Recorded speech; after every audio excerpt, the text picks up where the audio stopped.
Family કેમ છો બધા મજામાં? અને આજે જો હું મારી વાડીની અંદર આવી ગઈ અને વાડીમાં આવીને તો આ પોપિયામાં જો કેટલું સરસ મજાનું આ પોપિયા પાકી ગયું તો આપણે પોપિયું તોડી લઈએ. અને જો આ પોપિયામાં કેટલા બધી પોપિયા આવ્યા અને અમારે જો આ પોપિયા તો બધી સાઈડ હોય જ. અને જો ઓલા પોપિયામાં જો કેટલા બધી પોપિયા આવી ગયા તો આપણે ફટાફટ આ પોપિયો તોડી લઈએ કેમ કે આ ખાવામાં બહુ સારો, ઉનાળામાં તો ખાવો જ જોઈએ કેમ કે આ પોપિયામાં છે ને પાણી હોય એટલે પાણી ન પીતું હોય ને પોપિયો ખાવો જ જોઈએ. ને મારા જેવા કેટલા છે કે ભાઈ પોપિયું ભાવતું નથી બરાબર. મારે પોપિયાને તો છત્રીનો આંકડો છે, મને જરાય ભાવતું નથી. એટલે ભાવેશને આપણે છે ને ધરાડ આપણે પોપિયો ખવડાવવાનો. જોશના મને ગાલો કે આમાં હે ને કે પટ્ટા પડી ગયા પાકી ગયું તો કોકને કાં દઈ દઈએ ને કે કાં આપણે ખાઈ લઈએ. એ માટે થઈને આજે વાડીની અંદર આવ્યા હતા અને સરસ મજાનો દેશી પોપિયો છે ભાઈ. અને પ્રસાદમાં બધામાં પોપિયાનો ઉપયોગ બહુ થતો હોય અને શરીર માટે ખાવું જોઈએ. ઘણા ખરા લોકો ગઈ પોપિયું પણ મને ભાવતું નથી.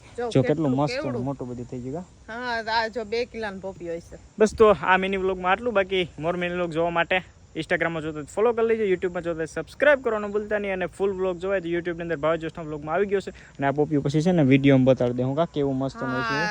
ને બધાય જલ્દી કમેન્ટ કરો ને સબસ્ક્રાઇબ કરો, ફોલો કરો અને બધીને એક એક પોપિયો હું મોકલા.